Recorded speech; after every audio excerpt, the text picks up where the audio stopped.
Bună seara și bine v-am găsit, dragi ascultători și prieteni care ne urmăriți pe Facebook. Continuăm dialogurile cu sens pe care le puteți asculta pe frecvențele radioului, pe pagina de Facebook a Arhiepiscopiei, a Scorului și a radioului Reîntregirea. De asemenea, amintim faptul că invitatul fiecărei ediții oferă răspunsuri întrebărilor legate de temă pe care le adresați dumneavoastră în scris la secțiunea de comentarii. Pentru ca nelămuririle cât mai multor creștini să poată fi dezbătute în emisiunile noastre, vă îndemnăm să distribuiți emisiunea și pentru prietenii dumneavoastră. Titlul propus pentru întâlnirea din această seară este Pedagogia Crucii, între Golgota și Anastasis. Invitatul din această seară este Părintele Profesor Emil Jurcan, titularul Catedrei de Istoria și Filozofia Religiilor din cadrul Facultății de Teologie Ortodoxă din Alba Iulia și preot paroh la Biserica cu Hramul Sfântul Mina din Alba Iulia. Bună seara, Părinte Profesor, și mulțumim că ați acceptat invitația noastră de a participa la emisiune. Pornind de la titlul emisiunii, un titlu sugestiv și foarte potrivit pentru această perioadă în care ne aflăm, Pedagogia Crucii, între Golgota și Anastasis, îmi vine în minte o meditație scurtă de la Vinerea Mare, scrisă de Petre Guran, în volumul Paradoxul Creștin și Cartea Tinereții, o carte coordonată cu ani în urmă de Preasfințitul Ignatie, de atunci era preot celib, care spune așa: moartea pe cruce a Mântuitorului bulversează și dinamizează totul. Aparențele se spulberă, cei buni devin răi și cei răi devin buni. Iuda se spânzuri, iar tâlharul din dreapta, cel ce a fost pedepsit ca răpiș și a ucis printr-un cuvânt de pocăință, ajunge în rai. Apostolii își pierd cumpătul, iar femeile cu tărie și curaj stau la picioarele crucii. Și dis de dimineață, în a treia zi, aduc mirul la mormânt. Mulțimile care l-au urmat pe Hristos se fac nevăzute, iar un străin, Simon din Cirene, îi duce crucea. Catapeteasma templului se sfâșie, pentru că Dumnezeu coboară în iad, iar morții se ridică și intră în cetate. Părinte Profesor, plecând de la acest text, de la această scurtă meditație, aș întreba dintr-un început, de ce credeți că moartea Mântuitorului pe cruce bulversează lumea? Și cum credeți că poate deveni crucea metodă pedagogică a lui Dumnezeu în viețile noastre? Mulțumesc pentru invitație, mulțumesc pentru dialogul cu sens, mai ales că trăim într-o lume fără sens sau care și-a pierdut mult din ceea ce înseamnă sensul ei, iar sensul lumii, sensul adevărat al lumii este teocentric, adică orientat spre Dumnezeu. Crucea, într-adevăr, rupe istoria în două, pentru că este vorba de intrarea lui Dumnezeu în creație. Dumnezeu crease lumea și o coordona, o supraveghea prin providență. Era prezent prin harul său în lume și lumea realmente își urma legitatea ei, firul ei, pe baza acestei prunei dumnezeiești.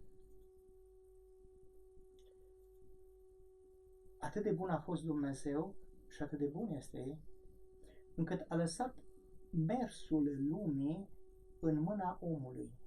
În ce sens? I-a dat omului libertate. Când l-a creat, i-a spus: creșteți, vă mulțiți, umpleți pământul, îl stăpâniți.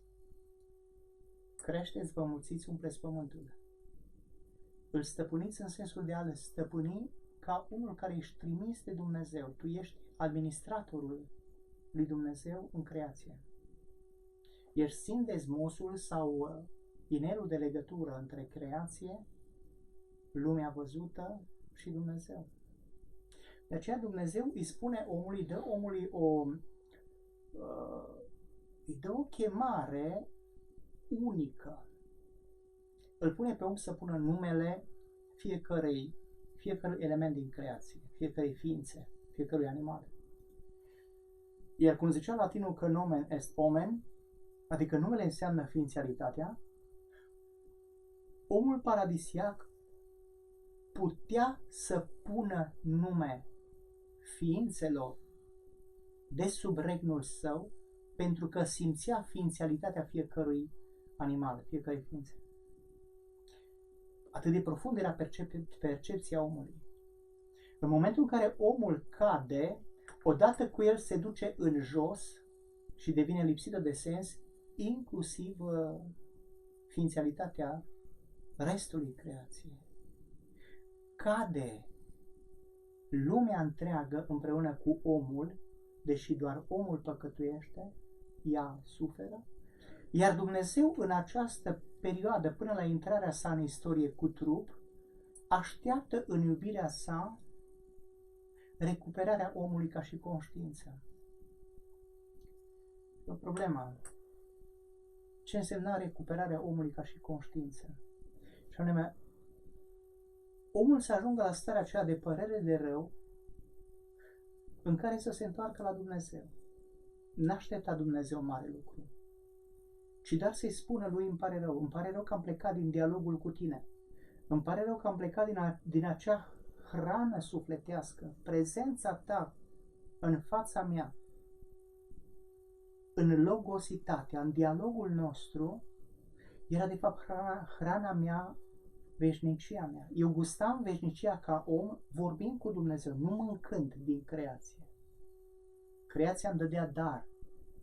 Roadele pământului, roadele grădinii raiului erau dar, arătând că omul la rândul său dăruiește și el primește dar. Am plecat de lângă Dumnezeu și am devenit stăpânii răi ai creației și am distrus-o. Ba mai mult decât atât, am început să inventăm surogate. Surogatul omului care încearcă să pună altceva în locul lui. În loc să apară părerea de rău a omului, întoarcerea prin jertfirea propriului meu orgoliu, am început să sacrific animalul. Să spun, animalul preia păcatele mele. Animalul preia părerea mea de rău. Animalul mă reprezintă pe mine. Și așa a început în istorie jertfa animalică. Și am început să sacrificăm, considerând că prin asta noi, de fapt, îi dăm lui Dumnezeu ceea ce îi place. De multe ori în istorie a spus Dumnezeu: nu-mi plac jertfele voastre. Dacă citim Isaia, Ieremia, sunt pline aceste profeții de supărarea lui Dumnezeu, că ne-a spus: când voi aduceți jertfe, îmi întorc fața în altă parte. Nu mai intrați în altarul meu, în templul meu. Nu mai sacrificați. Nu sunt plăcute jertfele voastre. De fapt, asta a vrut Dumnezeu să ne spună de la început: nu puneți animalul în locul vostru. Sigur că eu văd că totuși este o viață, dar nu asta e. Sensul întoarcerii este altul. Nu bietul miel sau ied sau taur sau vițel este reprezentarea voastră. Oamenii au pornit în istorie cu această percepție, că dacă ucid animalul și sacrifică în forme ritualice cu rugăciuni, Dumnezeu trebuie îmbunat. Dumnezeu era oricum bunătate. Dumnezeu era oricum iubire și în iubirea lui Dumnezeu, am spus-o de multe ori, iubirea lui Dumnezeu nu s-a schimbat. În dialogurile mele cu studenții, la un moment dat le spuneam: Dumnezeu este acel foc. Acel foc imens de care când ești apropiat de el, de acest foc, vezi și lumină, simți și căldură, te vezi unul pe celălalt și simți fața celuilalt încălzită, frumoasă, minunată. Și devine totul dialogat. De ce? Pentru că stăm lângă foc. În momentul în care am plecat de lângă foc și suntem departe, focul apare așa ca un fascicol. Nu știm dacă e cald, nu știm dacă ne luminează, știm doar că stăm în întuneric, nu mai vedem fața celuilalt, nu mai dialogăm cu el și totul se subsumează în acest comprimat de ură, de care pe care. Exact ceea ce vedem noi astăzi. Un care pe care al societății. Ei, intră Hristos în istorie și ne spune un singur lucru. De fapt, ne transmite. Nu ne spune direct, dar ne transmite. Nu mai omorâți nimic în numele meu sau pentru mine. Nu mai sacrificați. Am venit eu să mă sacrific eu pentru voi. Vă iau toate păcatele, le pun pe cruce pe jertfa aceasta, pe altarul acesta, voi trebuie doar să asumați binecuvântarea altarului pe care eu l-am făcut, pe care eu m-am urcat, pe care eu m-am sacrificat. Asta înseamnă intrarea lui Hristos în istorie. El înlocuiește totul. Tot ce au făcut oamenii până la el, toate surogatele de sacrificii, vine Dumnezeu și spune gata. În iubirea mea v-am așteptat mult timp, am văzut că nu puteți face nimic. Ați făcut ceva rugăciuni, incantații, vi le-am primit și pe alea. Am așteptat să vă întoarceți voi. Când am văzut că nu vă întoarceți, știam de fapt, în preștiința mea. Mi-am asumat să vă ridic tot eu. Cam asta a fost. Părinte profesor, aminteați de jertfe și de perioada Vechiului Testament, apoi de perioada venirii Mântuitorului în lume ca om, perioada Noului Testament și v-aș întreba cum vede omul, cum îl vede pe Dumnezeu omul de atunci și cel de acum? Pentru că dacă citim chiar și în tratatele noastre de teologie și nu numai, chiar și în cărțile care sunt accesibile tuturor oamenilor, nu sunt atât de tehnice și de complicate, în Vechiul Testament îl vedem pe un Dumnezeu tiran care pedepsește, care omoară, care nu stă de vorbă cu omul și odată prin venirea Mântuitorului Iisus Hristos trecem în zona iubirii, a păcii, a armoniei, a liniștii, ca și când nu vorbim de același Dumnezeu. Și atunci v-aș întreba, unde este problema sau care ar fi cheia înțelegerii unui Dumnezeu care spunem noi că este neschimbabil, că nu se schimbă? Am spus lucrul acesta în dialogul meu cu studenții și îl spun și acum. Dumnezeu este același și El spune foarte clar, eu, ieri și azi și în veci, Dumnezeu este același. Eu sunt Domnul Dumnezeu și nu mă schimb. Dumnezeu nu se schimbă. Exact ceea ce vă spuneam, tema focului, a luminii și a căldurii. Câtă vreme nu ești lângă foc, nici focul nu poți să-l descrii ca fiind iubitor, cald, luminos, ci îl vezi ca ceva rece, ceva care nici măcar nu te arde, e rece, e dur. Pare ceva luminos departe, dar nu mă ajută la mare lucru.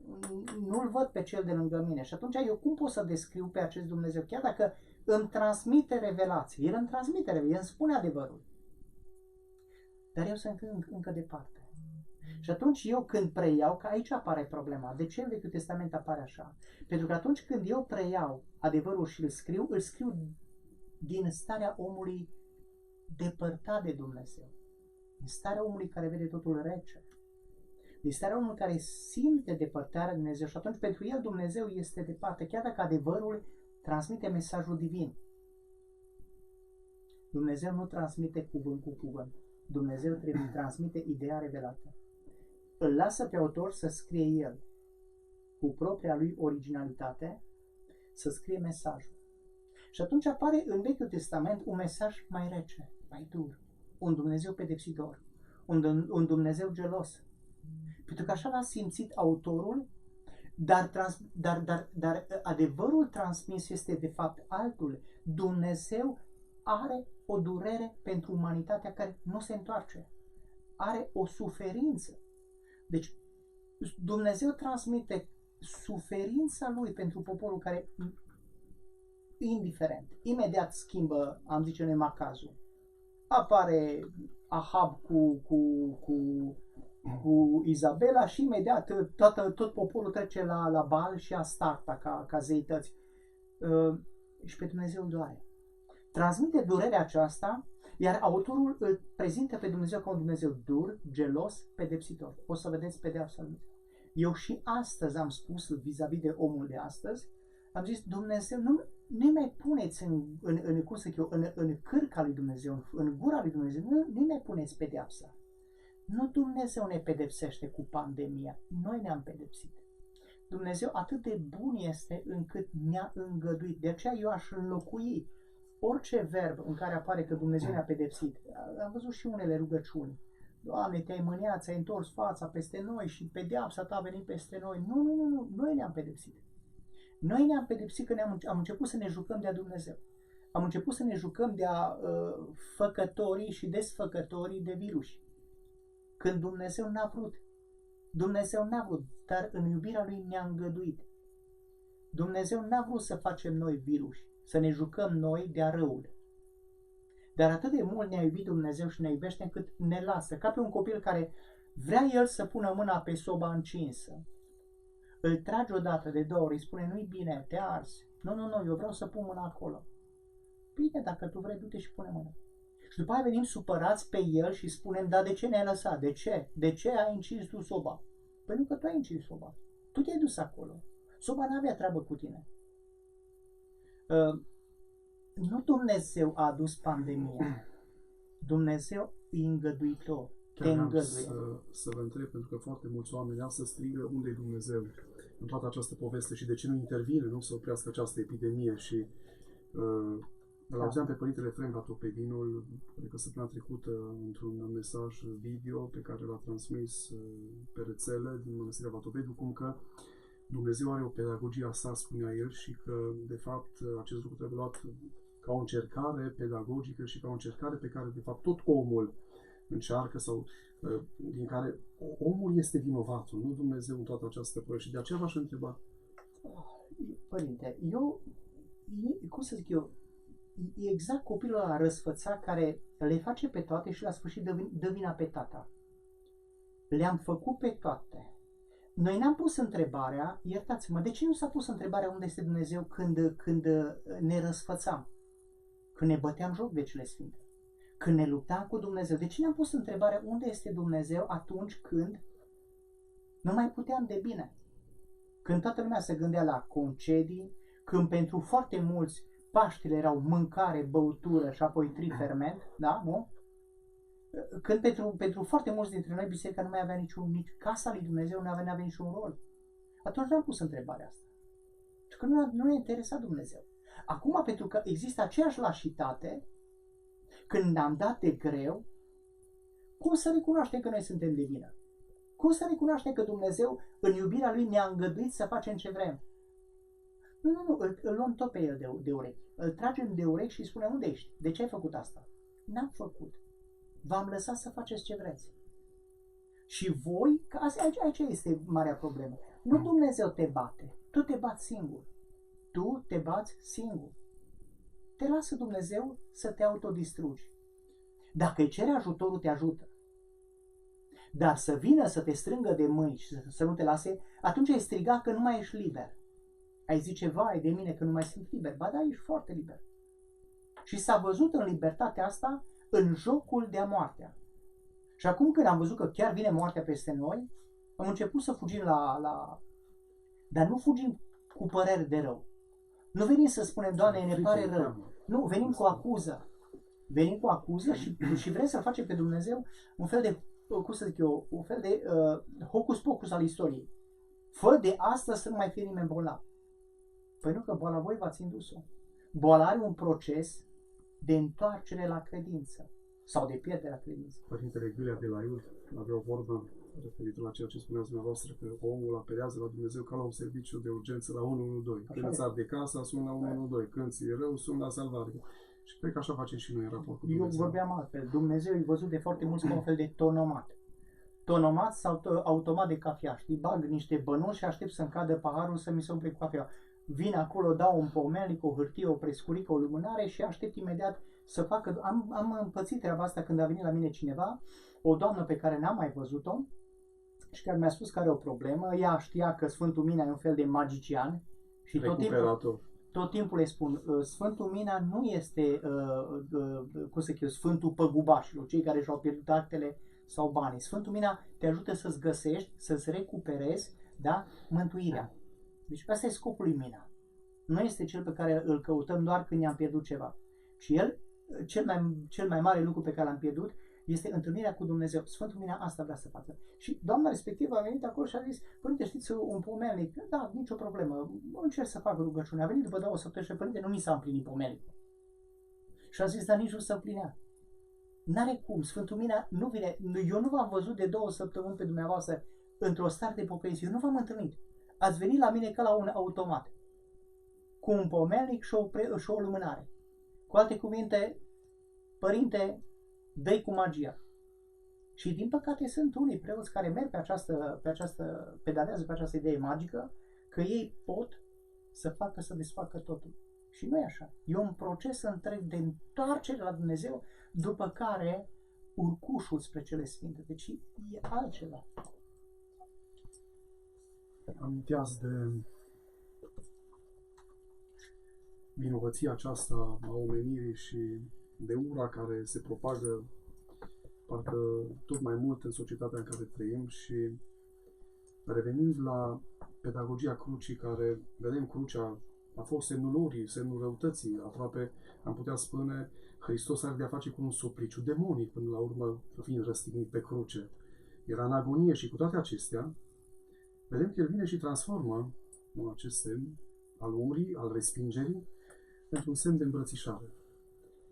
Și v-aș întreba, ce înseamnă pentru noi creștini sau ce mai înseamnă pentru noi creștinii de astăzi această îmbrățișare și cum trebuie să ne asumăm în mod personal crucea până la urmă? Da. Așa este, așa este. În perioada romană, crucea era cel mai greu supliciu, cel mai urât mod de a omorî pe cineva. Pentru că îl băteai în cuie, nici nu-l omorai, cel mult îi provocai câte o durere lovindu-i la fluierul piciorului, adică să-l faci ca nu cumva să vină cineva să-l poată lua și să fugă, deci omul acela nu mai putea fugi niciodată, deci era distrus.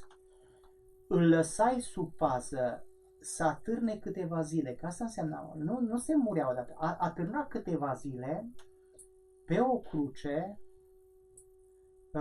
pe un blegat de mâini și de picioare sau pironit de mâini și de picioare, timp în care putea veni orice pasăre să-i ciugulească ochii, orice muscă, orice insectă să-l înțepe, încet se scurgea din el viața, dar asta dura câteva zile. Deci într-o durere care, pentru că tu, de fapt, ce se întâmplă? Pe cruce erai atârnat în răni.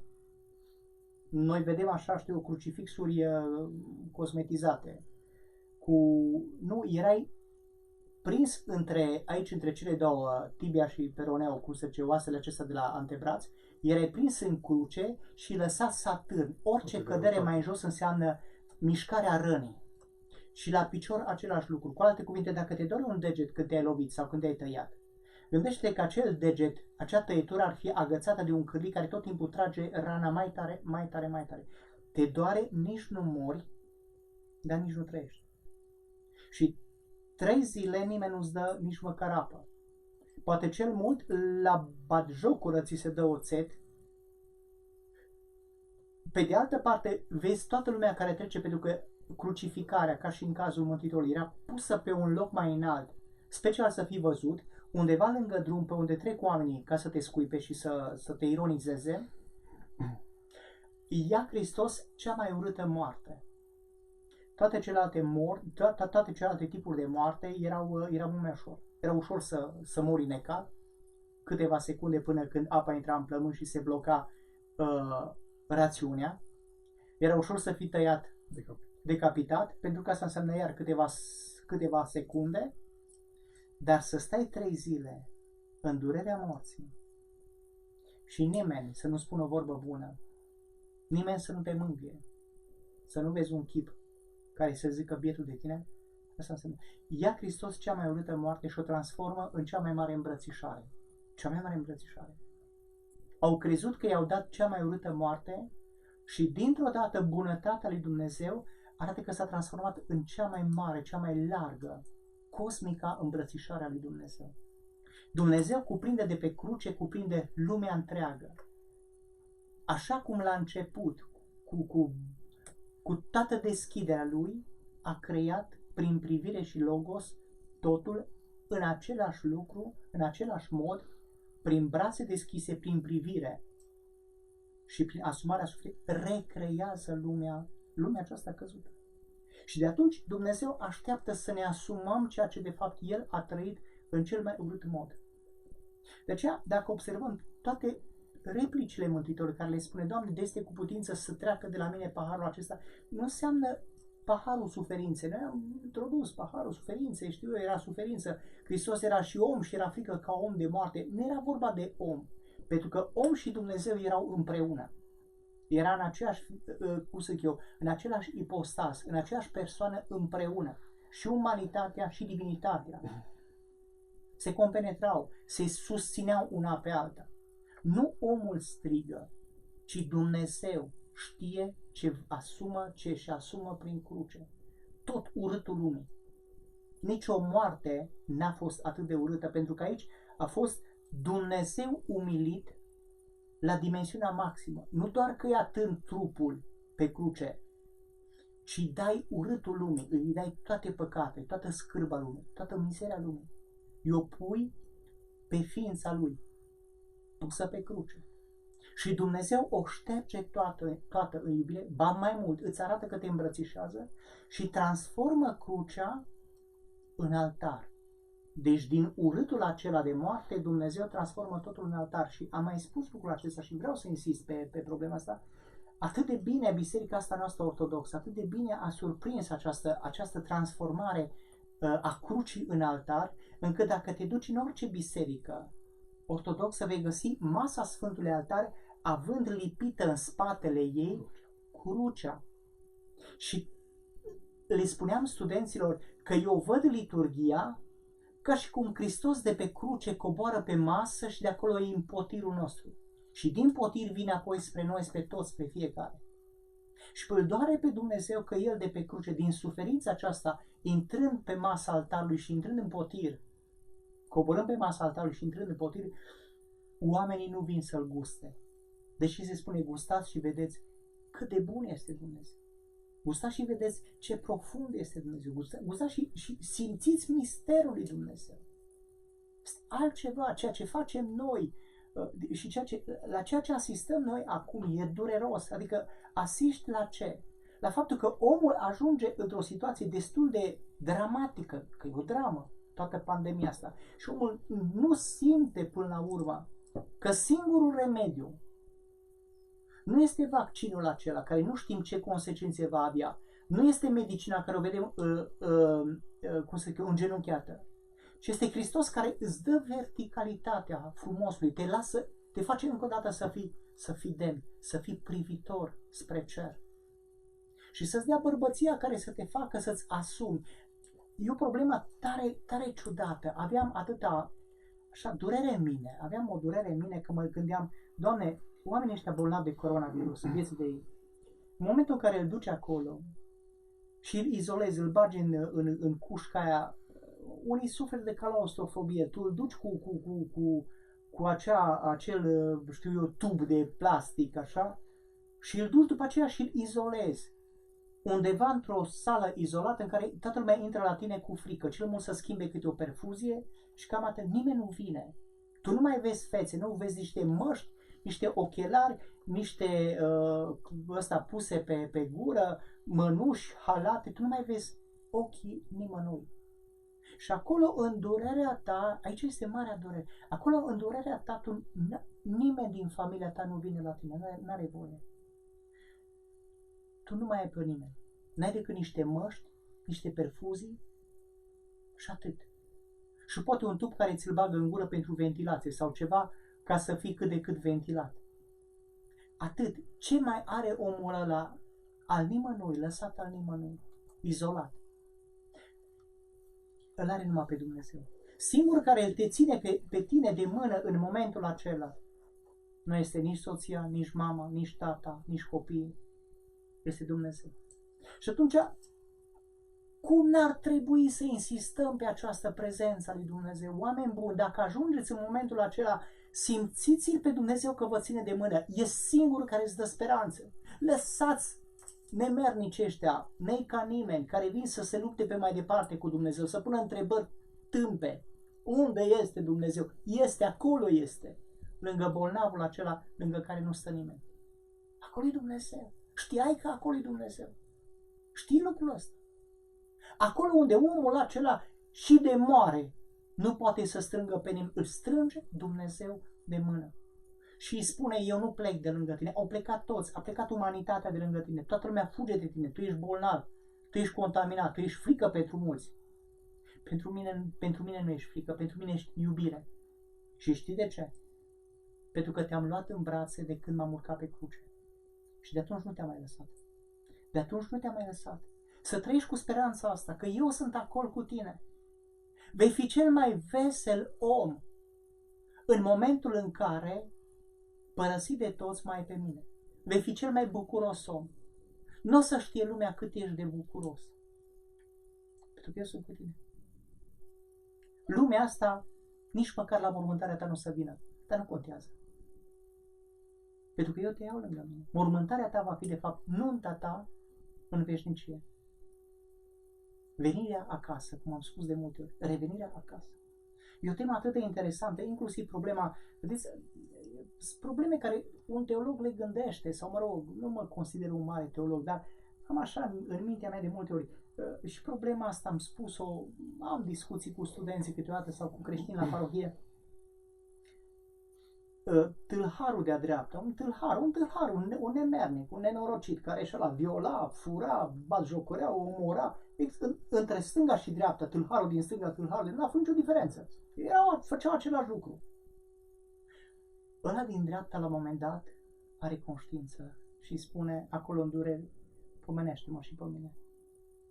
Nu știu cât a fost el atunci, pe momentul afirmației, cât a fost de convins. Dar în momentul în care aude vorba lui Dumnezeu, ați vei fi cu mine în rai. Pentru el a început din momentul acela raiul. Și a început altceva, spovedania lui când nimeni nu-l mai auzea. Nu mai putea să dea înapoi ce a furat, nu mai putea să-și ceară iertare de la cei acele pe care le-a violat, pe cei pe care i-a ucis, nu putea să dea înapoi ceva să facă, nu mai putea să facă nimic. Dumnezeu l-a iertat pentru că începea încet să apară în el conștiința. Și în momentul respectiv, și din momentul în care el primește acest răspuns și până când moare, perioada aceea înseamnă perioada lui de stat cu Dumnezeu, spovedania lui. De asta am mers pe ideea respectivă, unii s-au supărat și au zis, nu se poate. Spovedania, când am zis unora, un om intubat, un om care zice nu se mai poate spovedi, nu mai poate să mai zică nimic, nu îl mai împărtășim, că nu mai putem comunica cu el. Ăla comunică cu Dumnezeu. Ăla vorbește cu Dumnezeu. Cu mine nu mai poate, că trupul lui, trupulețul lui nu mai poate. Dar sufletul lui vorbește cu Dumnezeu. Și atunci, cum să nu iau eu bucățica aia mică și să-i o pun acolo în gură și să zic, Doamne, du-te la el. Oricum știu că ești cu el. Du-te acolo, în ființa lui, în trupulețul lui. Sfințește-l. Pentru că un trup devenit sfânt, trupul unui om care intră în rai, trupul acela devine moaște. Noi nu înțelegem lucrul acesta. Am spus-o de multe ori. Orice om ce intră în rai, trupul este sfințit. Și atunci cimitirul este locul sfinților, anonim. Nu știm cine, dar sunt mulți. Sunt mulți. De-aia românul... De aceea se și ducea lângă biserici sau în jurul bisericii. Și de-aia românul nu călca pe morminte.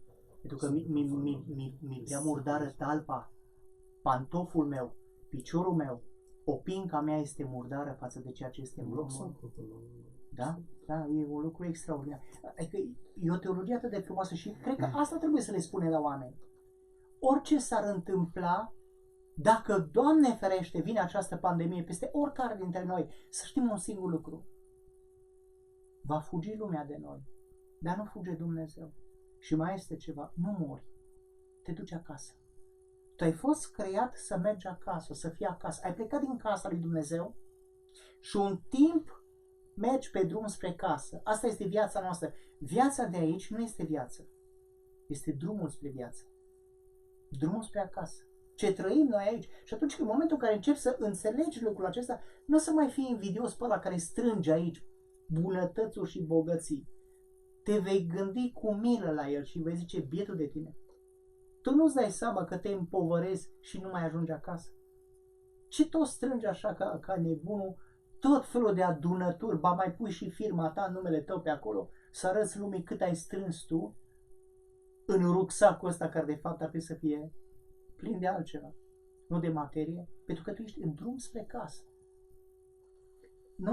Nu mai ai o astfel de invidie, dimpotrivă, ai milă pentru un om nepriceput, necredincios, care vede lumea doar aici și acum, trebuie să ai milă, să-ți fie milă, să-ți fie milă de el. Stimați ascultători și dragi prieteni, vă invităm să adresați întrebări la secțiunea de comentarii. pe paginile de socializare și chiar așteptăm întrebările din partea dumneavoastră. Părinte, vorbeați de izolare, de ceea ce se întâmplă astăzi cu această epidemie și vedem cum unii oameni sunt duși, unii mor, alții își revin, nu mi se prea vorbește, mi se vorbește mai mult despre cei care mor decât despre cei care se vindecă, dar asta este o altă problemă, poate de media. Da. Ați amintit la un moment dat de acest cuvânt izolare, de singurătate. Și aș aminti în acest context una din stările pe care le trăiește Hristos, chiar în săptămâna aceasta a pătimirilor.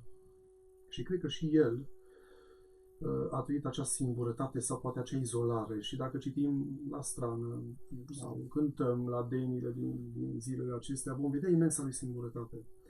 Singur în fața Sinedriului, singur în fața mulțimii, singur în fața arhiereilor, singur pe drumul crucii, singur pe cruce.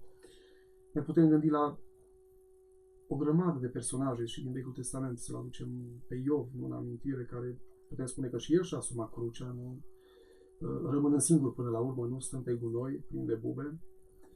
Și vedem faptul că prin cruce Dumnezeu vine și suferă în toți umiliți, în toți alungați, în toți năpăstuiți, în toți bolnavi, chiar și de coronavirus. El e împreună, ceea ce spuneați dumneavoastră, El e împreună cu toți acești oameni. Și v-aș întreba cum se poate raporta creștinul de astăzi la cruce în mod pedagogic, așa cum foarte frumos spuneați în acel titlu pe care mi l-ați recomandat, atunci când se simte trădat de prieteni. Este o reflecție la singurătatea în trădare a lui Iisus? Poate fi acest lucru? Da. Eu am totuși o părere, asta e părerea mea. Foarte mult timp am învățat în școli, da, în manualele noastre destul de scolastice. Am învățat că crucea a fost suferința lui Hristos.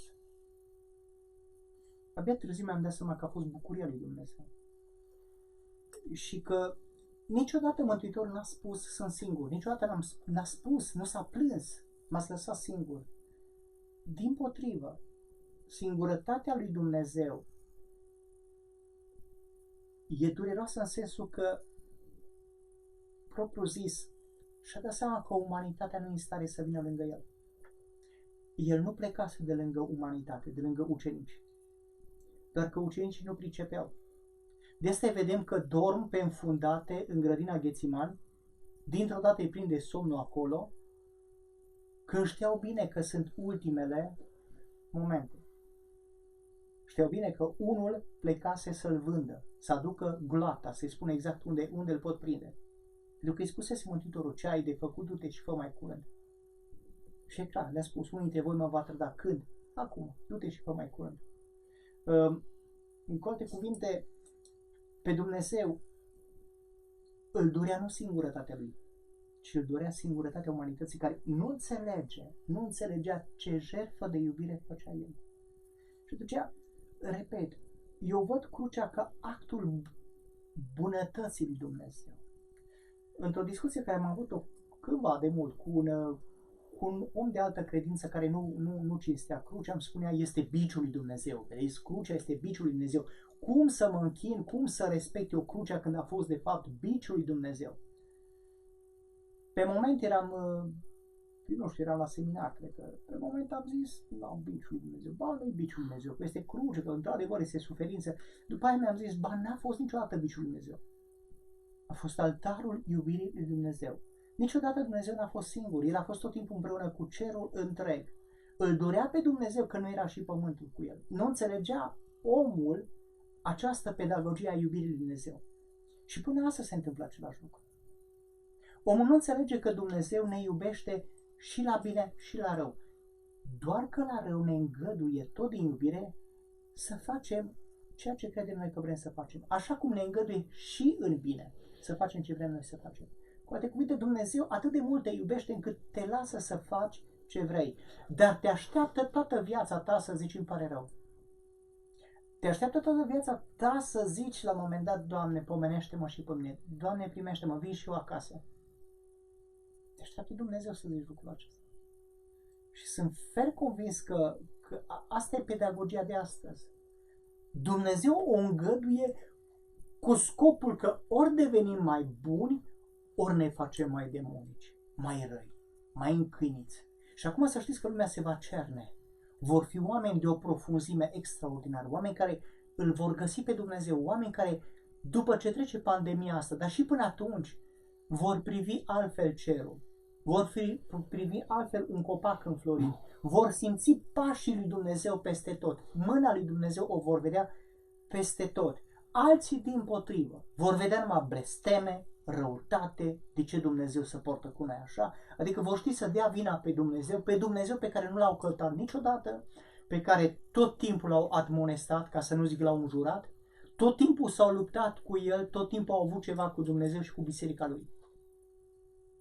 Da, și astăzi lumea se va cerne, se va vedea dintr-o dată, probabil o minoritate atât de bună, atât de profundă, și iarăși o majoritate, exact ca în perioada Mântuitorului, când cei mai mulți strigau răstignește. Nu știau de ce strigă răstignește, nu știau de ce strigă, erau instigați de cei rău, cei care îi conduceau, să zică răstignește. Așa și astăzi.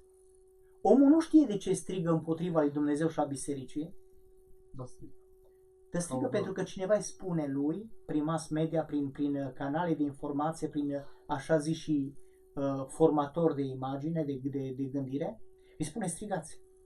Biserica e de vină. Dumnezeu este de vină. De asta, Dumnezeu. Și atunci omul așa la haită, la groapă, la grămadă, hashtag împotriva lui Dumnezeu. Știi? Inventează cum nici n-am știut ce înseamnă hashtag, știu eu, diezolagă. Da? L-am preluat, că avem un stil al nostru de a prelua foarte repede neologisme, ca să fie neologisme. Adică tot felul de expresii de bani și le băgăm repede în uzul nostru, ca și cum le-am fi inventat noi. Ceea ce spuneați, Victor Frankl, care părintele logoterapiei, spunea și el așa, fiind la Auschwitz în închisoare, că să nu mai dau posibilități. Ori devii mai bun, ori devii mai rău. Avem o întrebare din partea lui Alexandru, care spune așa: Părinte profesor, putem percepe această pandemie din punct de vedere spiritual și religios drept o victorie temporară, să sperăm, a fricii și a deznădejdii antropocentrice în detrimentul curajului și speranței aduse de Hristos? Nu, eu nu văd ca o victorie a fricii. Eu văd dimpotrivă, repet încă o dată, țineți minte un lucru. Când Ilie, profetul, se plângea că a rămas singur, Dumnezeu îi spune: Ilie nu e singur. Mai sunt 7.000 de bărbați care nu și-au plecat genunchiul. Cu alte cuvinte, tot timpul există o minoritate iubitoare de Dumnezeu și o majoritate gălăgioasă, care mersese pe muntele Carmel nu să se întoarcă la Dumnezeu, ci să-l omoare pe Ilie. Toți erau pro-Baal și Aștarta. Toți erau pe altă religie. Hotărâți să facă un chef mare și acolo să-l masacreze pe Ilie. Și s-au întors, a fost până la urmă. Tot timpul există o minoritate fericită, o minoritate de profunzime. Acum depinde unde te pui. Dacă ești în majoritatea gălăgioasă, nemulțumită, nemulțumitoare, care vede totul ca o pedeapsă a lui Dumnezeu, da, vei zice, este victoria fricii, victoria răului, victoria... Dacă ești în minoritatea asta a lui Dumnezeu, iubitoare, care vede în orice se întâmplă pe drumul spre casă, vede până la urmă o pedagogie. De 7 ori te-am trecut prin foc ca argintul lămurit, spune acolo în cartea Psaltirii. Așa este. M-ai încercat, Doamne, ca argintul în foc. Și ăsta este un foc. Argintul în foc strălucește. Murdăria devine mai murdară, mai cănită. Depinde ce vrei să faci. Depinde unde ești. Dacă ești într-adevăr în această minoritate care vede peste tot bunătatea lui Dumnezeu, atunci cu siguranță vei învăța ceva. Și anume să fim buni, să vezi mâine sau astăzi, să vezi lumea cu alți ochi, de cum i-ai văzut acum jumătate de ani, de cum i-ai văzut acum câteva luni. Până acum câteva luni n-ai văzut nimic. Dimpotrivă, te-ai văzut numai pe tine în oglinda asta murdară numită consumism, în egoismul tău. Poți să-L vezi pe Dumnezeu, îi faci loc, ștergi un pic oglinda, sau ești tot tu încruntatul, supăratul și dai vina pe Dumnezeu. Eu cred că așa se pune problema. Și cred că așa trebuie să fie. Să vedem în tot ceea ce se întâmplă drumul nostru spre casă. Unii vor apuca să trăiască 100 de ani, 80 de ani, alții poate vor merge mai repede, dar toți mergem acasă. Aminteați la un moment dat de cruce ca bucurie, ca îmbrățișare și Părintele Stăniloae vorbea la un moment dat despre crucea pusă peste lume ca darul lui Dumnezeu pentru noi. Și din perspectivă umană vedem că primirea unui dar stă sub semnul bucuriei. Potrivit Părintelui Stăniloae, tot omul ori arde duhovnicește pentru Dumnezeu, dacă vrea să trăiască cu El, ori este omorâtă de păcat și de pedeapsă. Și atunci, înseamnă că omul trebuie să aleagă o moarte, moartea spre viață sau moartea spre moarte. Și v-aș întreba, de ce darurile de la Dumnezeu stau sub semnul crucii, care pentru majoritatea dintre noi presupune de cele mai multe ori, sau dacă nu chiar de fiecare dată, sacrificiu, suferință.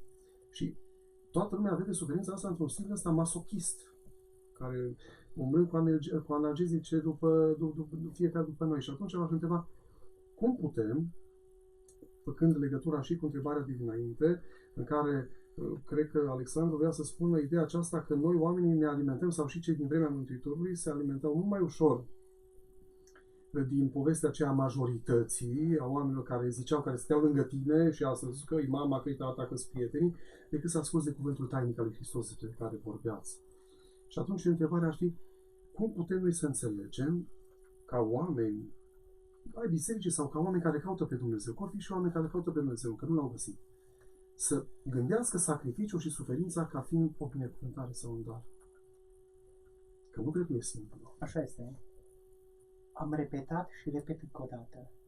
În momentul în care începi să ai conștiința că viața ta este mersul spre viață, că de fapt Dumnezeu te așteaptă la capătul scării, că Dumnezeu te ține de mână să urci și apoi te ia în brațe, că ai ajuns. În momentul în care începi să-L vezi pe Dumnezeu în bunătatea Lui, exact cum spuneai, în aspectul pe care îl aduce Hristos, când se apropie de umanitate, oamenii își dau seama că Dumnezeu este iubire, este doar iubire.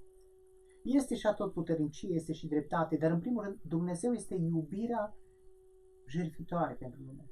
În momentul în care începi să-ți dai seama că Dumnezeu este iubirea jertfitoare și că crucea n-a fost pedeapsă, noi am văzut-o ca o pedeapsă dată lui Dumnezeu, ci a fost altarul îmbrățișării lui Dumnezeu pentru creație, pentru om. În momentul acela, tot ce ți se întâmplă va fi ca o îmbrățișare. Tot ce ți se întâmplă. De multe ori eram pus în situația să mă duc la câte o mormântare de tânăr. Câte un tânăr care a murit. Și prima întrebare care o auzeam, dar de ce copilul meu o trebuie să moară? Nu a fost cu un copil bun. S-a îmbolnăvit dintr-o dată. De ce copilul meu? De ce nu a murit un bătrân? De ce omul ăsta bun și nu un bețiv, un prăpărit, un ticălos, unul care fură și își bate joc? De ce nu a murit ăla, părinte? Și pe moment apare, ești oarecum ca și cum ai fi blocat să zici, de ce chiar, într-adevăr, de ce? Până când mi-am dat seama de lucrul acesta. Dar copilul tău n-a murit. Copilul tău s-a dus să te aștepte acasă. Acolo e casa noastră. Noi trebuie să învățăm lucrul acesta. Moartea nu este moarte. Moartea este un înger. Pentru unii este înger de lumină, pentru alții este aia cu glugă, cu coasă, cu urât negru. Da, cu secer, cu coasă. Adică depinde ce vrei tu să vezi în această moarte. Eu vreau să văd în moarte îngerul care mă ia de mână și îi spune vino acasă. Ai trudit mult, ai încercat să faci ce ai putut, ți-a văzut Dumnezeu truda, ți-a văzut Dumnezeu osteneala, la cât ai pus tu, pune El mai mult. De 1.000.000 de ori mai mult și te ia în brațe. Exact ca și tânărul din risipitor, din pildă. N-ai făcut nimic. Ai venit doar gol, prăpădit, flămând, slab, ai zis vreau să mă duc la tata. Și tata a venit cu tot, cu mâncare, cu haină, cu inel, cu sandale, cu îmbrățișare. Așa face Dumnezeu. N-așteaptă de la noi nimic. Doar gândul vreau să vin acasă. În momentul în care începi să gândești, atunci, repet încă o dată, chiar dacă te simți în tubul acela, cu perfuzii și cu oameni mascați la care nu le mai vezi fața, că ei se protejează de tine. Vei vedea o altă față. E fața plină de lumina lui Dumnezeu. Te vei ruga pentru oamenii aceștia care încearcă să te ajute, dar nu vei fi disperat dacă se întâmplă să mergi acasă. Și vei zice, Doamne, eu mă duc. Când vrei Tu, mă duc. Dar dacă vrei să mai rămân pe pământ, îți mulțumesc. Poate mai am ceva de făcut pe pământul acesta. Și atunci mergi. Asta înseamnă omul de credință. Omul de necredință care vede aici totul, urlă, zbiară, blestemă, înjură. Omul acela n-are nimic sfânt. Devine Dumnezeu. Devine preotul, devine biserica, sunt toți. Pentru că el n-are nicio speranță. N-are nimic. N-are nimic. În tubul acela înnebunește. În izolarea aceea devine din rău, mai disperat. Sigur că ți milă de el. Nu vii să spui vai de păcatele lui, ți milă de el. Dar nu poți ajuta. Îl ajuți doar cât te lasă medicina să-l ajuți. Părinte, spuneați faptul că creștinismul este o dragoste răstignită pusă în mormânt pentru învierea întregii lumi. Și fiind în această săptămână a pătimirilor, vorbim despre tot ceea ce s-a întâmplat cu Mântuitorul Hristos și tot procesul pe care a avut parte, îndreptându-ne spre înviere, citeam pe un blog un dialog pe care l-a avut un preot ortodox cu un canadian care vizitase mănăstirile din Moldova și omul acela era răpit de frumusețea locurilor, de ceea ce vedea, de peisaje, chiar de biserici, însă el avea oarecare întrebare și chiar așa oarecare tristețe. Văzând foarte multe troițe la răspântii de drumuri sau la marginea drumului, l-a întrebat pe spre auzi Hristos răstigniți pe drumurile voastre. Și la un moment dat canadianul zicea, nu vă deprimă lucrul acesta, zice, nu este ușor să-l vezi întotdeauna chinuit, răstignit. Și mă întreb, de ce oare nu ne deprimă pe noi, că vorbeați foarte frumos și ați vorbit chiar și în ultimii ani despre acest popor, despre fibra acestui popor, despre ființa acestui popor românesc. De ce nu ne deprimă oare pe noi românii acest fapt al vederii lui Hristos pe cruce? Și nu ne este chiar. Știi de ce nu deprimă? Pentru că tu nu vezi crucea ca și chin, tu vezi crucea ca și altar. Tu nu vezi crucea ca un om spânzurat, bătut, cum zicea respectivul biciul lui Dumnezeu, tu vezi crucea ca pe cineva care te ia în brațe. Pe cineva care întinde brațele și te privește în suferința ta, nu a lui. Că suferința care o vezi pe fața lui, de fapt, este a ta. Iar Dumnezeu te ia în brațe ca să nu mai suferi. Și atunci orice cruce pentru tine înseamnă o atracție. De asta, repet, orice om de profunzime, când trece pe lângă o cruce, îl salută pe Dumnezeu. Ca și cum de multe ori facem noi așa unii către alții, așa este crucea. Te salut, Doamne. Treci pe lângă o biserică, pe ea stă o cruce. Te oprești frumos. Nu chinui o cruce așa ca și cum în graba mare, n-am timp de tine, dar te salut. Ba nu, oprește-te. Nu ți-i greu. Să te oprești, să te închini, să spuni, mă bucur că te-am întâlnit. Te rog să vii cu mine astăzi. Am atâta treabă de făcut, te rog să nu pleci de lângă mine. Hai cu mine. De pe cruce, hai cu mine. Îmbrățișează-mi, nu numai pe mine, toate problemele mele, îmbrățișează-mi-le și ajută-mă să le rezolv.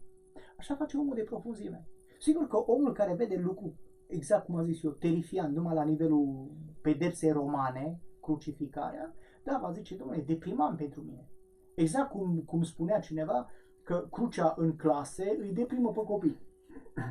Trebuie să fiu un pic dus, iertați-mă, deranjat rău de tot la minte, ca să vii să faci o asemenea afirmație că tu când privești crucea te deprimă.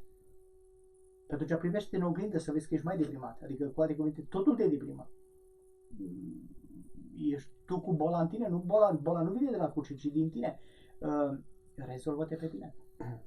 Crucea pentru omul de profunzime înseamnă bucuria lui Dumnezeu. Știi ce înseamnă crucea? Înseamnă Dumnezeu vine și spune, mă dăruiesc ție, eu sunt darul tău.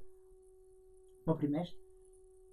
Eu sunt darul tău. Uite, eu vin la tine deschis, cu mâinile deschise și mă ofer ca dar. Mă primești? Și omul va zice, dar cum să nu te primesc? Atunci vin în casa ta, vin în sufletul tău, vin cu tine pe drum. Vin peste tot, uite, te-ai întâlnit cu mine, mă cobor de pe cruce și merg până la altă cruce. Sunt tot eu. Și o să mergi din dar în dar în dar, Tu îți dai seama cât de dăruit ești? De asta românii și-au pus cruce, peste cruce, peste cruce, peste cruce la toate hotarele și mai e un lucru foarte interesant. Crucea într-o viziune a satului de profunzime. Vedeți că noi nu înțelegem multe lucruri. Oamenii poate nici ei nu le-au înțeles, dar le-au făcut într-un, cum să zic eu, într-un inconștient teologic popular. Adică o teologie populară, nu învățată într-o facultate sau într-o școală, ci trăită. Ce au făcut oamenii? Și-au pus crucile la marginile satului. Orice drum din sat era marcat de cruce, arătând că tot perimetrul ăsta e protejat de forța crucii. Dumnezeu îmbrățișează de pe cruce satul întreg. Cine pleacă din sat, pleacă din spațiul acela de protecție. El trebuie să meargă cu crucea ca să se poată întoarce înapoi în protejarea, în protecția lui Dumnezeu, satului. De asta, înainte, nici nu rar se concepeau să facă cununii în afara satului, să ia pe altcineva din alt sat. Nu, îl luăm de aici. Ne știm locul, ne știm sfințenia, ne știm bucuria, ne știm copiii, ne știm protecția lui Dumnezeu, ne știm crucile care ne... Și preotul ieșea să sfințească hotarul, nu la piatra de hotar, nu la bolovanul la care marca hatul nu știu căruia, ci la crucea de hotar. Și de acolo se arunca aghiazmă peste tot satul, peste toate hotarurile. Aghiazma oare cumva pleca de la cruce spre ultima casă și ultima grădină. Dar mare teologie era asta. Era o teologie extraordinară pe care o trăiau oamenii aceștia. Astăzi ce mai găsești? Nu găsești nimic. Crucea e dată jos. Apar niște indicatoare, bilingve, trilingve, nu contează. Dar nu mai apare crucea. Nu mai apare sensul acela de protecția hotarului. Iar omul să-și îl ia pe Hristos din cruce în cruce ca dar și să se ducă cu el pe drumul lui de o zi. Este mare lucru. Părintele Stăniloae spunea că spațiul românesc e un spațiu punte sau cruce între Orient și Occident, o răscruce chiar. Da, așa este. Da, este un spațiu între Orient și Occident, deși astăzi când zice Occident, nu vă spărați în afară de fashion, de modă și moda asta, ferească Dumnezeu. Și pe mine nu mă atrage. Știu că am avut o conferință în Germania și eu sunt un tip mai frontal, deci nu deloc să mă vedeți așa plecat în fața invitațiilor din Germania, aveți, Doamne, teologie spumantă. Nu, m-am dus în fața lor și am zis, aveți ce învăța de la noi din România enorm de mult în ceea ce înseamnă spiritualitate. Da, mâncatul, mașinile le învățăm de la voi. Știu eu, consumismul îl putem învăța de la voi. Tipuri de mașini, haine de firmă, dar spiritualitatea veniți la noi. Pentru că și le-am dat caz, m-am dus la voi în toate magazinele și am căutat Fastenabteilungen, le-am și spus pe limba lor, adică compartimente de post. N-am găsit decât Bio-Abteilungen, vegane Abteilungen, adică compartimente bio, compartimente vegane. N-am găsit compartiment de post. La noi încă mai găsești compartimentul de post. La noi ți se dă rețetă de post. La noi se vorbește de că multă lume încă mai postește. Nu mai aveți. La voi postul începe printr-un circ și se continuă prin carnaval, unde vă faceți de cap, și continuați cu restul. Dar la noi post. Nu e post. Ai spectacol, show, ce vreți voi, dar nu-i post. Și când zic Occident, pe mine chiar, sincer, nu mă simt așa, vai de mine că pic pe spate. Nu, chiar nu pic pe spate. Dimpotrivă. Și aici ar fi, cum să vă spun eu, seriozitatea noastră. Să mergem oameni serioși, nu mici afaceriști de 2 bani, hoți și cântăreți prin tot felul de piațete și cerșetori. Nu, să mergem cu demnitatea asta frumoasă de oameni curați. Nu suntem de firmă, dar ne-ai sufletul de mare firmă. Nu avem haine pe noi de mare, nu, dar avem o frumusețe a noastră. Noi când ne strângem în liturghie, noi plângem. Noi când ne strângem în liturghie, umplem biserica și piața. Asta este românul. Și românul este om de cuvânt. De asta e foarte supărat pe cei care fac de rușine neamul nostru cu tot felul de găinării. La un astfel de om i-a spune, nu te supăra, 'Supăra, ia-ți altă cetățenie, du-te și fă altceva. Fă altceva, dar ori trăiești în spiritualitatea frumoasă, să te văd un om frumos, un model plăcut, ori dacă nu, lasă-ne. Nu mai spune că ești român, când vine pandemia, fugi acasă și în rest ești la tot felul de nimicuri de astea prin Occident. Așa, ca să zici și tu că ești. Părinte, aminteați de lumea civilizată sau de Occident. Însă noi creștinii europeni, și aici acum ne includem și pe noi românii, care ne mândrim cu faptul că acest continent are rădăcini iudeo-creștine, începem să ne cam rușinăm de Hristos, de a-L mărturisi public și aici nu mă refer neapărat la purtarea cruciulițelor de la gât sau la tatuajele de pe mână sau de pe frunte, ci la propria noastră viață în care să întrupăm sau în care să întrupăm învățătura lui Hristos. Citeam zilele trecute faptul că, de exemplu, creștinii copți își însemnează semnul crucii pe mâna dreaptă. Dau mărturie de această prezență lui Hristos, de persoana lui. Alții își însemnează pe frunte acest semn.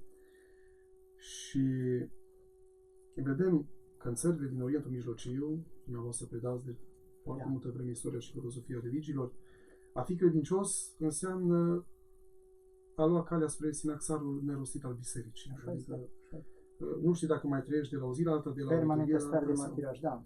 Și atunci vă întreb, oare de ce noi, fiind liberi, nu?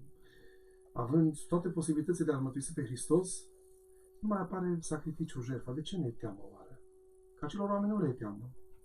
Care vor ști, acei oameni așteaptă de la noi ajutorul nostru creștin. Dar ați văzut cât suntem de indiferenți? Nu ne interesează. Nu ne interesează. Nu are nicio problemă. Creștinii copți și nu numai, cei care trăiesc în țări islamice, să fim sinceri, islamul este o religie, ei zic pacifistă, dar au fundamentaliști și nimeni nu-i combate dintre ei lor. Foarte puțin. Din 10 oameni care sunt uciși, 8 sunt creștini, omorâți pe motive religioase. Nu-i apărăm deloc pe acești oameni. Oamenii aceștia merg la liturghie ca și cum ar merge la mormântare, îmbrăcați frumos. Nu stă nimeni acasă, pentru că ei pleacă de la ideea, dacă mergem împreună, vom muri împreună. Nu rămâne nimeni care să sufere după noi. Și atunci își iau familia, își iau copiii în brațe și merg împreună soț-soție la liturghie. Nu se lasă de Hristos. Însă au așteptat de la noi, țările creștine, care zice că suntem creștine, că avem moștenire iudeo-creștină. Hai să fim serioși. Nu avem nimic. Dar au așteptat de la noi ca noi să punem presiune pe acele guverne să le facă cât de cât o protecție. Nu ne-a interesat nimic. Am invadat Iranul, au invadat Iranul atunci când erau interese economice. Au fabricat repede tot felul de povești cu bombe atomice, cu tot felul de bombe chimice. Și au prostit o lume întreagă prin mass media, exact ce se întâmplă și astăzi. Să meargă să se lupte cu cineva. N-a fost niciodată o presiune care să spună opriți chinuirea, uciderea creștinilor. Nu e interesat. Țările astea așa zise cu moștenirii creștine, în afară de simpla poveste financiară, n-au nicio credință. Deci eu cred că e mult spus lumea asta, n-avem noi moștenire. Vom fi avut cândva, într-adevăr, un fundament al unei trăiri, dar, încă o dată, repet, fundamentul trăirii a fost majoritar. Gândiți-vă câte război am dus noi în numele lui Hristos, pe care Hristos nu le-a cerut niciodată. N-a vrut niciodată Dumnezeu să luăm sabia unul împotriva altuia și să pornim războaie, catolici cu protestanți sau cu alte neamuri, în numele crucii, adică am și propovăduit tot felul de afirmații, haideți la luptă în numele crucii. Când Dumnezeu a spus, eu n-am venit să vă bateți pentru mine, am murit singur pentru voi și nu mai am nevoie de nicio altă luptă. Împăcați-vă, trăiți-mă pe mine așa cum știți. Trăiți-mă, bucurați-vă. Metoda voastră de a vă convinge unii pe alții, nu este sabia. Acolo spune foarte clar, așa să lumineze lumina voastră înaintea oamenilor. Modelul este metoda prin care poți convinge sau nu poți convinge pe cineva. Dacă modelul tău, dacă casa ta, dacă poporul tău e un popor bun, oamenii vor veni să te întrebe de ce sunteți voi așa de buni. Vrem să fim și noi buni. și poți să fie bun după acest model. Asta ne-a spus-o Hristos. Orice am făcut în istorie, ne-am bătut. De când am ieșit din catacombe, am început o permanentă păruială și să nu spuneți că asta era moștenirea cristică, moștenirea lui Hristos. Nu, a fost efectiv un creștinism amestecat cu mentalități imperialiste, popoare care erau mai tari s-au bătut cu popoare mai slabe, dar n-a avut de a face cu Hristos. Și de asta astăzi zicem o Europa creștină. Care creștină? Creștin este atunci când oamenii nu închid biserica și o transformă în crâșmă, în discoteci, în cafenele, în sală de sport sau ce vreți. Deci asta nu e creștină. Este o societate post-creștină, post-cristică, ca să nu zice că este chiar și anticreștină, anticristică, adică să nu te cui. Ăla nu e în țară. Uitați-vă ce ușor, tot timpul eu am această obsesie, ce ușor v-a ținut în casă să nu mergeți să vă votați familia lui Dumnezeu.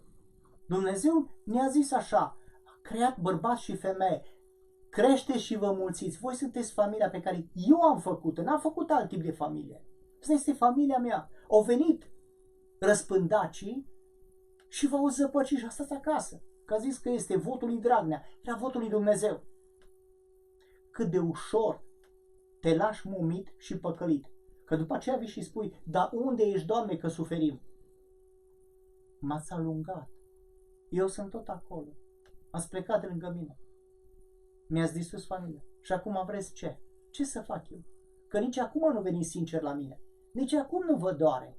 Nici acum nu văd o pocăință.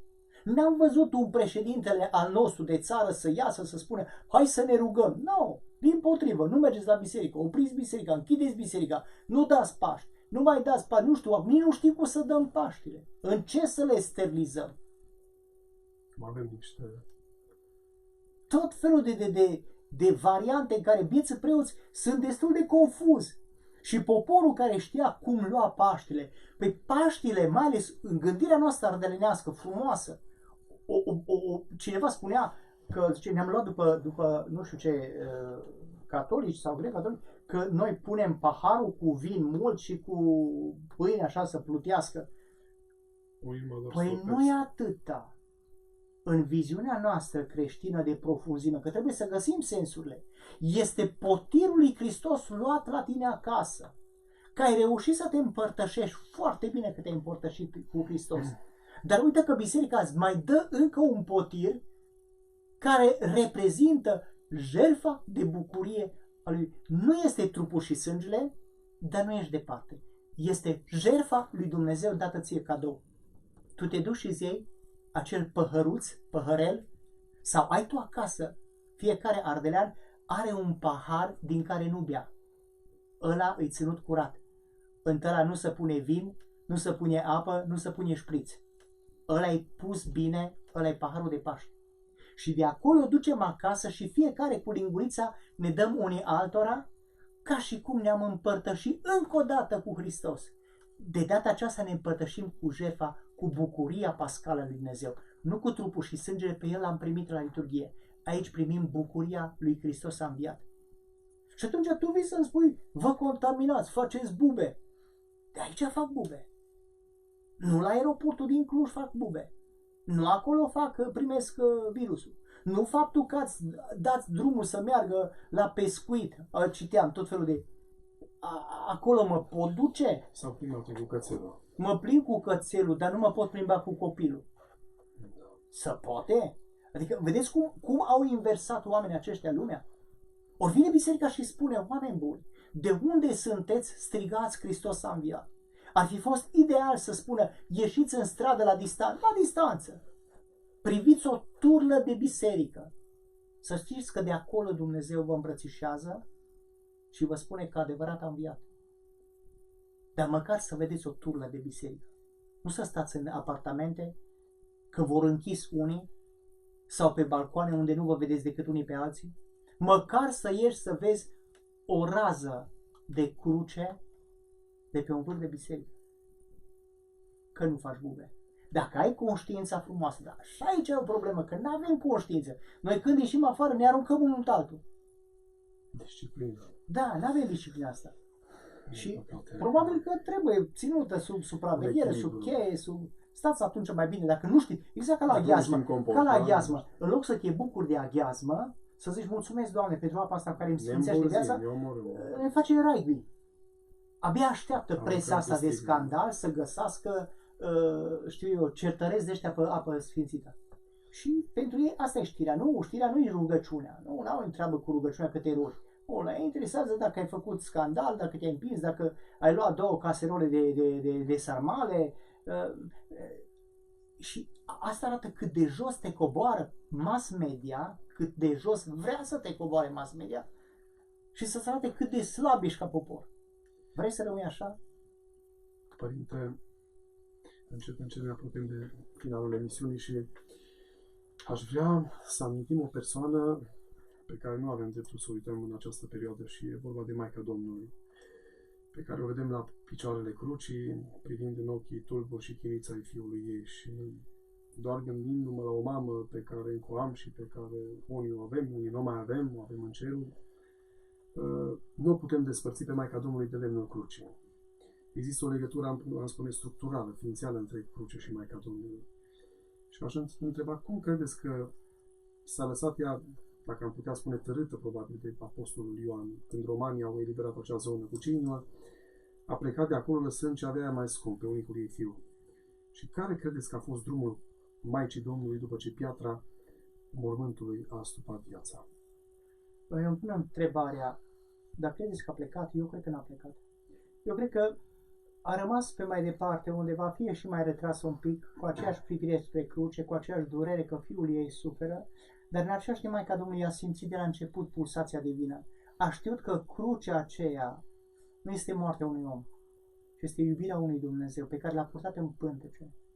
Ea l-a purtat în pântece și l-a simțit. De aceea, nu se compară. Dacă Simon Cirineu i-a luat crucea și a simțit bunătate, dacă, știu eu, mahrama aceea, conform tradiției, a transmis acea bunătate, dacă oamenii au simțit bunătatea lui Dumnezeu, cu atât mai mult mama lui, maica lui, care l-a purtat în pântece și tot timpul i-a văzut privirea. Tot timpul i-a simțit mesajul. Tot timpul i-a simțit dorul și durerea. De asta Maica Domnului nu e niciodată, știu eu, cum să zic eu, deranjată de cuvântul când spune iată mama mea și frații mei. Ea știe că Dumnezeu a venit să recreeze familia creației, familia umanității.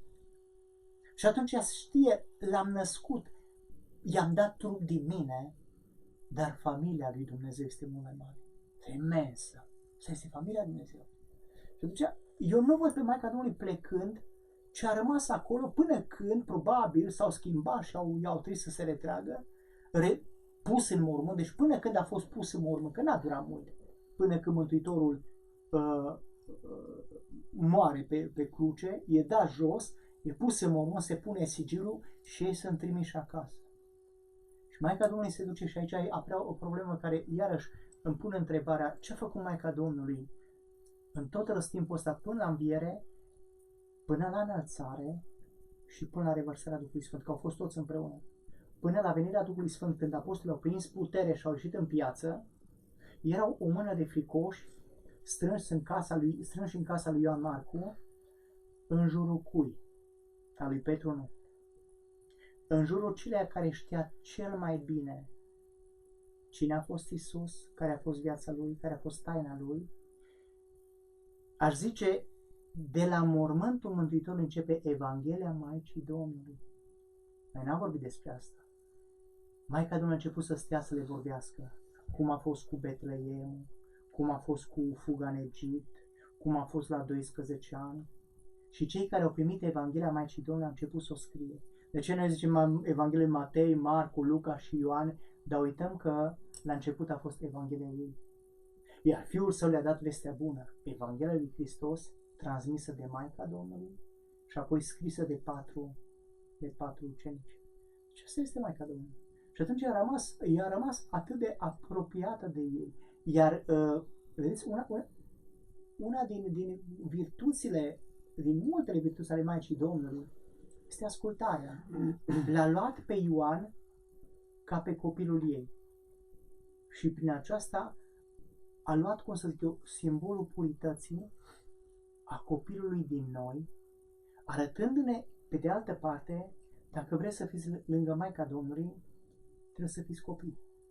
Nu te poți întoarce lângă ea ca un matur bădăran, ca un cunoscător, teolog, sofisticat, știu eu, tu trebuie să vii în smerenie, în iubire și în copilărie față de ea. Și duci Maica Domnului, te ia lângă ea, te strânge în brațe, te ia ca pe un copil lângă ea și îți povestește ea ție în taina ta ce bun este Dumnezeu. De asta eu văd o mare durere pentru cei care nu au pe Maica Domnului. N-au Maica ce le-ar putea continua pe mai departe Evanghelia. Să le spună cât de bun este Dumnezeu. Asta nu poate spune decât mama. Mama care a stat, care l-a născut, care l-a simțit, care l-a văzut de mic și până la cruce. Să vii să o dai la o parte să spui, nu, era o femeie între femei. Înseamnă că n-ai priceput nimic. Degeaba știi pe de rost Biblia și cânți frumos la toate instrumentele și turui versete cu locul citat, dacă n-ai înțeles ce mesaj, ce Evanghelie are Maica Domnului. Vorbeați de această Evanghelie a Maicii Domnului și de faptul că ea a deslușit aceste taine privind viața lui Hristos și crucea, până la urmă, taina crucii. Și observăm de atunci de la Maica Domnului și apoi continuăm cu primii creștini și până astăzi că acest semn este un semn de recunoaștere, un semn distinctiv. Vedem că toate tainele bisericii sunt făcute sub semnul crucii. Faptul că un om când mănâncă, înainte de a mânca și după, se însemnează cu crucea. Cei care primesc tainele sunt însemnați cu crucea. Cei care mor, nu? La căpătâiul morților se pune crucea. Adică toată viața noastră este foarte interesant, paradoxal, sub semnul crucii. Aici îți dai seama că crucea nu e o pedeapsă. Crucea este un dar. Când mănânci, binecuvintezi darul pe care ți l-a dat. Darul crucii peste darul pâine.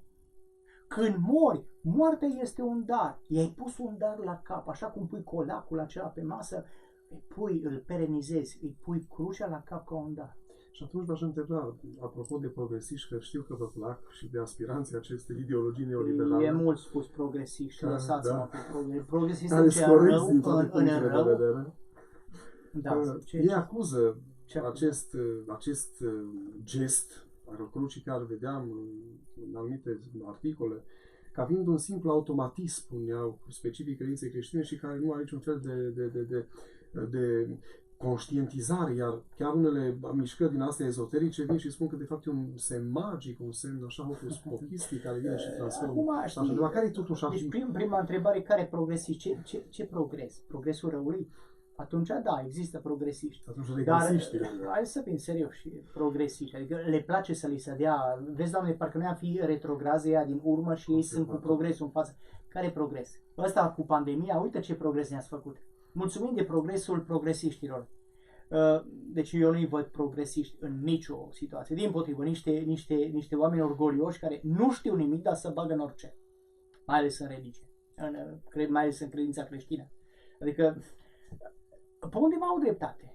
Pe undeva le dau, adică trebuie să-i dai și, Doamne, iartă-mă, și răului trebuie să-i dai dreptatea lui. Da, sunt foarte mulți dintre noi care facem crucea fără niciun sens. Eram student la București și mergeam cu troleibuzul 92 până acasă. Îl luam din piața universității și mergeam pe troleibuz, se certau între ei miticii la greu, se certau bucureștenii așa unul cu altul, dar nu știu, pornea de la o mică îmbulzeală. Și de acolo începea o vâlvătaie, când treceau pe lângă biserică, fiecare făcea 20 de cruci. Era pauză de discuții până când s-a închinat, după aceea continuau cearta. Ce însemnau alea 20 de cruci? Într-adevăr, erau niște semne magice. Pentru că, în primul rând, nu erau făcute ca lumea, doi, erau făcute la grămadă cât mai multe și nu era sentimentul. Deci dacă tu după ce ai făcut crucea te întorci la scandal, înseamnă că n-ai înțeles nimic din cruce. Într-adevăr, au ei partea lor de dreptate, dar aici apare, cum să zic eu, misiunea bisericii noastre, misiunea creștină, să-i întorci pe oameni. Eu mi-aduc aminte, am mai spus și studenților treaba asta, când eram student eram seminarist, m-am dus odată cu părintele Nicolae Steihar, eram eu și cu încă un frate care astăzi e stareț, părintele Vasile Filip, la Rohița, lângă Rohia este o mănăstire, eram 2 copilași. Ăla, tinerei, cu părintele Steinhardt. Ne-am dus în București, am dormit lângă muzeul, față în față cu, cum zice, cu Universitatea, pe o străduță, Biserica Rusă, Muzeul Bucureștiului și acolo erau niște blocuri cu o garsonieră, așa, cât poate să fie o garsonieră, mai multe apartamente, între care și garsoniera părintelui Steinhardt. El venea probabil avea ceva probleme la Uniunea Scriitorilor, vrea să-și publice o carte. Ei, l-am văzut când am trecut strada la Spitalul Colția, acolo este Biserica Colția.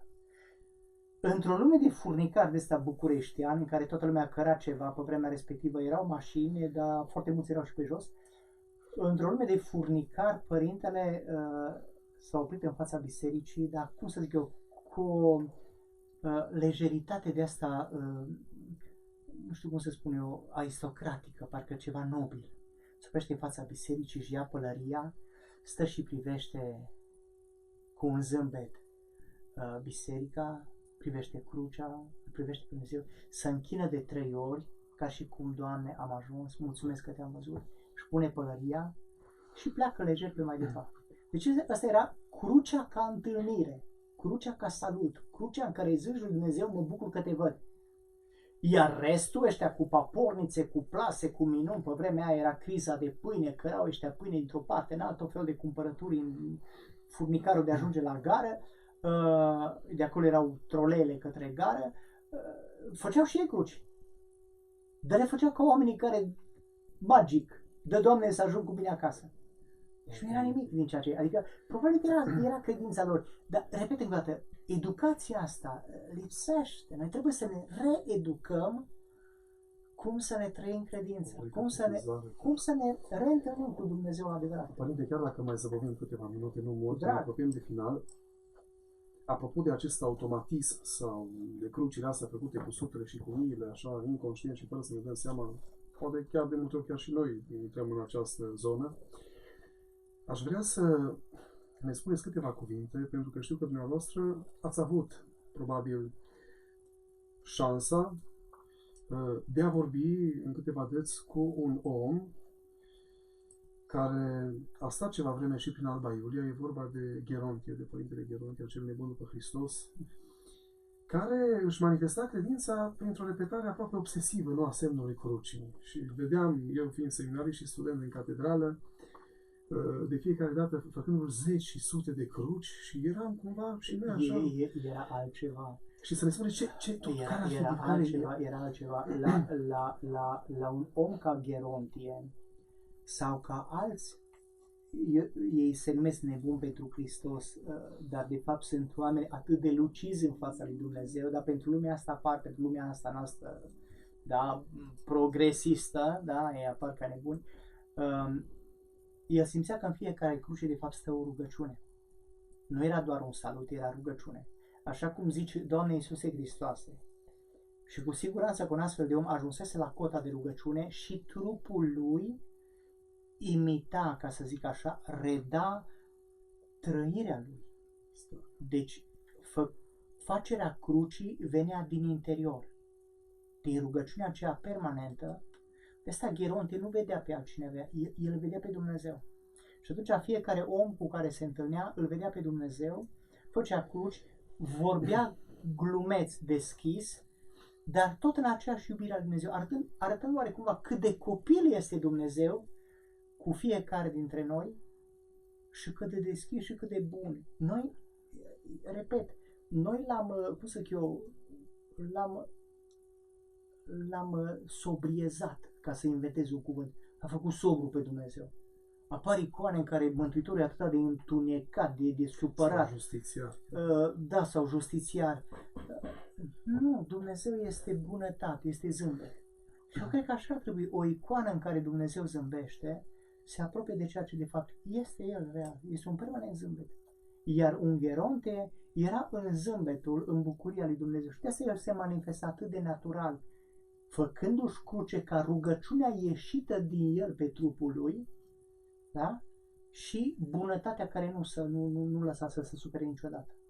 N-avea cum să supere, pentru că era Hristos în el. El spune, voi veni la tine și voi cina cu tine. Adică stau la ușă și bat. Dumnezeu era în el. Zice Sfântul Apostol Pavel, nu mai trăiesc eu. Și astea nu sunt cuvinte așa, știu, de formulă alegorică, filologică. Nu, e expresie reală. Dumnezeu era în el.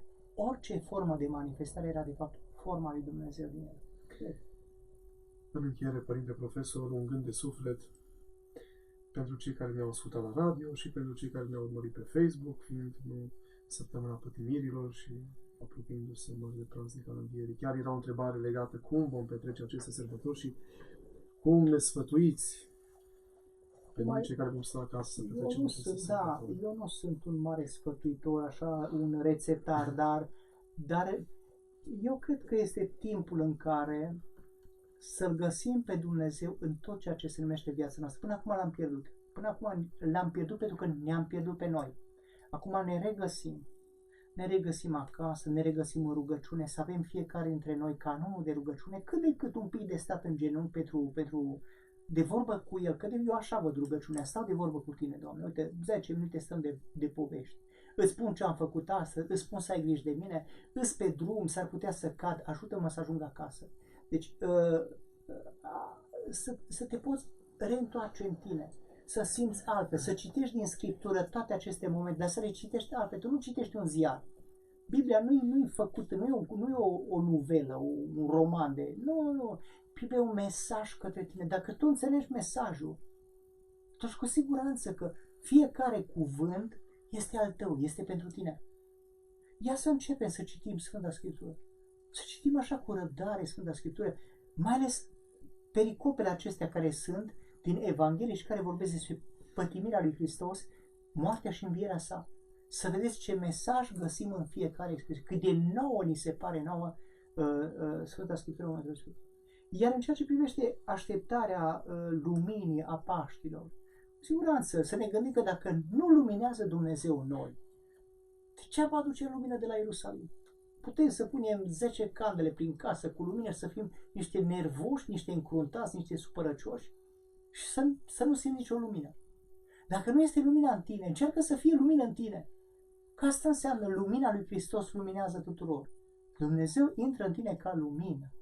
Sigur, dacă poți lua lumină, știu, de la biserică sau de pe stradă, nu știu de unde putem noi. Păi bine, dacă nu, aprinde-ți tu candeluța ta, aprinde-o cu drag și spune, Doamne, Tu vii la mine în candela mea, dar te rog frumos, intră în mine, fă-mă pe mine lumină. Că de nu-s lumină, degeaba, mama, pot să pun toate becurile să fie aprinse și să mai aprind și vreo 10 candele. N-a făcut nimic. Cred că așa trebuie să fie. Și apoi bunătatea asta, bucuria pascală. În sfârșit, nu o să mai împingem în nebunie la tot felul de cărnării prin magazine. O să trăim frumos, să ne bucurăm, să mulțumim. Să mulțumim. Uite, Dumnezeu ne-a dat și o pedagogie. Pedagogia de a putea mulțumi pentru timpul ăsta în care vedem altfel lumea, simțim altfel pe Dumnezeu. Parcă ne dor de clopot, ne dor de liturgie. Până acum eram flu-flu, n-aveam nicio treabă, ne grăbeam, întrebam, părinte, cât durează slujba? Da? Așa întrebam. Ba da, acum ne dor de el. Ne dor pentru că știm că era șoapta noastră cu el. N-am înțeles-o atunci, dar o înțelegem acum. Și să ne învățăm unii pe alții. Și în al doilea rând, nu mai puneți, cum zice românul, îi sună cam ciudat botul, nu mai puneți fața și mintea, nu-i mai credeți pe cei care vin. Închideți televizorul. Ascultați-mă ce vă spun. Închideți, mai ales când apar acești, așa ziși, guru jurnaliști. Ăștia cu aspect de guru. A toți știutorii din jurnalism. Închideți televizorul. Vă intoxică. Vreți să fiți tot timpul intoxicați. Uitați-vă la ei. O să aveți tensiuni, o să aveți depresii, o să aveți tot felul. Pentru că oamenii ăștia nu vă transmit decât, repet. Deci eu, pentru mine, progresist, e mult spus. Prea, hai să fim serioși. Ca și cum îi zice la unul, nici nu știu, îl face împărat și el de fapt n-are șlapi în picioare, n-are pantofi. Dar e marele împărat. Părinte Profesor, vă mulțumim pentru prezența în emisiune. Vă mulțumim și dumneavoastră, dragi ascultători și urmăritori pe rețelele de socializare pe Facebook.